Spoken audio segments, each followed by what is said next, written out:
Good evening ladies and gentleman, welcome back. फिर से कुछ एक वर्ड्स और सेंटेंस सीखने की कोशिश करेंगे। अगेन सीरीज़ लेगेसी से लिए हुए हैं। पहले स्टोरी बताऊंगा, बैकड्रॉप बताऊंगा, समझाने की कोशिश करूंगा ये वर्ड और सेंटेंस किस हिसाब से कैसे उसमें इस्तेमाल हुआ, और फिर आप अपने हिसाब से अपने सिनेरियो में यूज़ कर सकते हैं। पहला सेंटेंस है, I did some sleuthing of my own.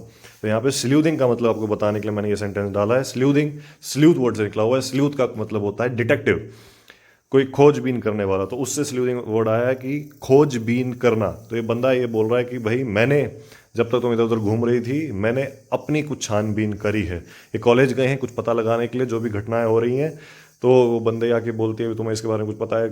इस तरीके का कुछ सिनेरियो है जिसमें ये बंदा रिप्लाई कर रहा है कि भाई मैंने खुद की कुछ छानबीन करी है, उससे मुझे ये पता लगा है। तो जहाँ पे भी आप कभी ये कहना चाह रहे हैं कि कुछ खोजबीन करना, छानबीन करना या खोजी का काम करना, तो खोजी का काम करना अगर बंदा है तो स्ल्यूथ, और ये क्रिया इस तरीके से आप इसको क्रिया के तौर पर इस्तेमाल कर रहे हैं इस शब्द को, तो ये स्ल्यूथिंग। स्ल्यूथिंग आईएनजी लगाने से वो आप कंटिन्यूस टेंस में आ जाता है। तो मतलब खोजबीन करना, ठीक है। तो स्ल्यूथिंग मतलब खोजबीन करना।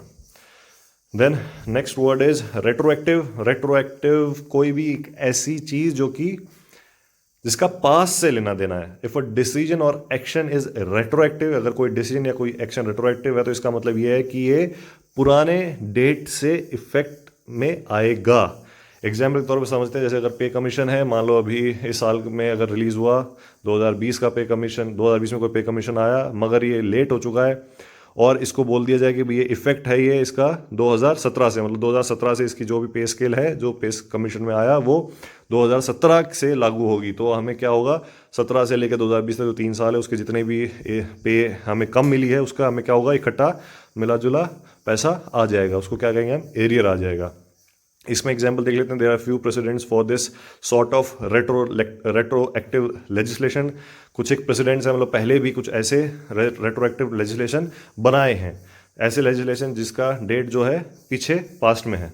Then is that is preposterous. Preposterous कोई भी ऐसी चीज़, जैसे आप कई बार सरकास्टिक हंसी मारते हैं, ऐसे ऐसे हो सकता है क्या चल ना, ऐसे नहीं हो सकता। तो ये this is something like that. ये बंदा है, ये बोल रहा है कि भाई ये देवता है, इसका मौत का ये बोल रहा है, ऐसे कैसे हो सकता है, मेरी कहानियाँ, मैं तो इतना फेमस हूँ, मैं कैसे गायब हो गया किताबों से, सबको मेरे बारे में पता, हर कौन कौन नहीं जानता मेरे को हर कोई जानता है।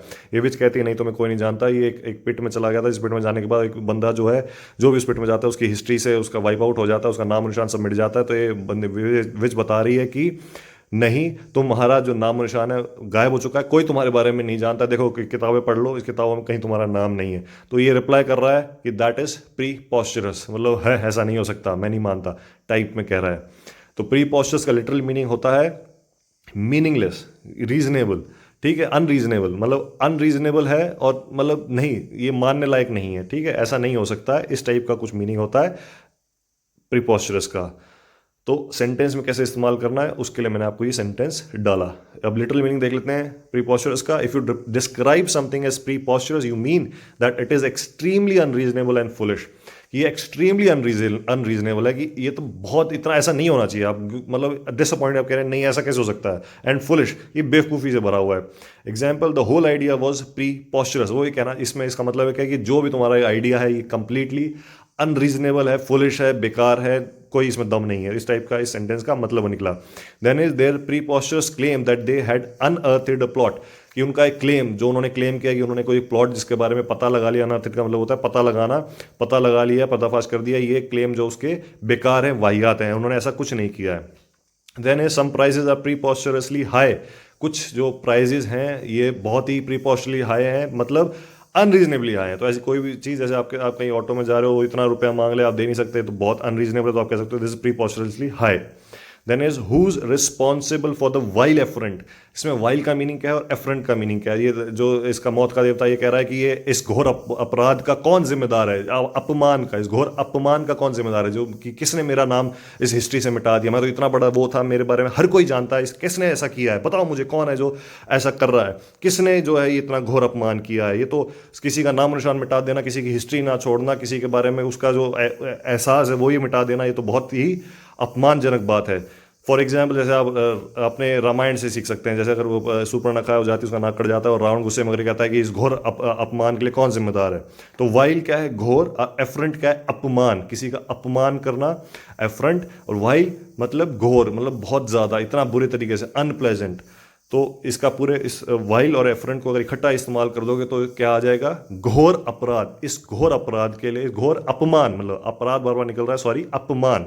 इस घोर अपमान, इस घोर निंदा, ये जो जिस किसी की बेइज्जती करना, इतने हद से ज़्यादा बेइज्जती करना किसी की कि वो एक्सेप्टेबल नहीं हो, उसके लिए अगर आपको कोई ऐसी कोई फीलिंग जाहिर करनी है तो आप इस वर्ड का इस्तेमाल कर सकते हैं, while afferent. Who is responsible for this while afferent? इसका मतलब ये आ जाएगा कि कौन जिम्मेदार है इस घोर निंदा, घोर अपमान का। इसका यही एक हिंदी सेंटेंस भी दिया है इस घृणित निरादर का, चलो वो पढ़ लेना आप।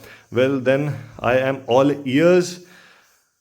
आई एम ऑल ईयर्स ये कब इस्तेमाल करते हैं आप? जब आप ये कहना चाहते हैं किसी को कि भाई हाँ मैं सुन रहा हूँ। मान लो कोई बंदा आया, आपको ये बोला कि भाई मैं तेरे फायदे की कोई चीज़ बताना चाहता हूँ, और आप रिप्लाई में बोलो हाँ ओके ठीक है, well then I am all years.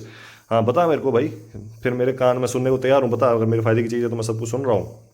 ऐसी कहीं भी ऐसी कोई फीलिंग है, कोई ऐसा सिनेरियो है जहाँ पे आप ये कहना चाह रहे हैं कि भाई मैं सुन रहा हूँ, मैं एक्टिव हूँ, सब कुछ, मेरी सारी सेंसेस, मेरा सारा मेमोरी, सारा ध्यान तुम्हारे ऊपर है, तो आप कह सकते हो कि हाँ मैं, I am all ears, tell मी।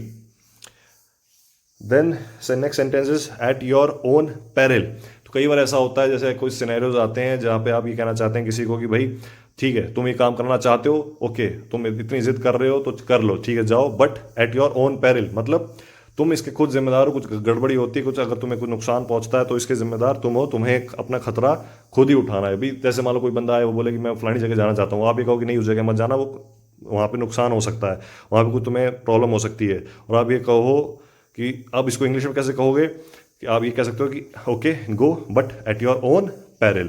ठीक है, कि जाओ मगर तुम्हारी खुद की सिरदर्दी है, कुछ हो गया तो मेरे को मत बोलना।